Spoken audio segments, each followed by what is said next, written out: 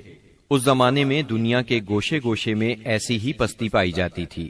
کہیں آگ کی پوجا ہوتی تھی، کہیں محبت اور نفرت کے دیوتاؤں کے آگے سر جھکائے جاتے تھے۔ غرض اللہ تعالیٰ کے سوا اس کی ساری مخلوق کی عبادت ہو رہی تھی۔ حد یہ ہے کہ سانپ، درخت اور بندر تک معبود بنے ہوئے تھے۔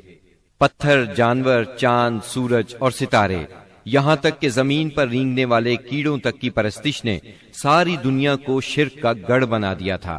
ہر طرف جہالت کا اندھیرا اور شرک و کفر کی تاریکیاں چھائی ہوئی تھیں۔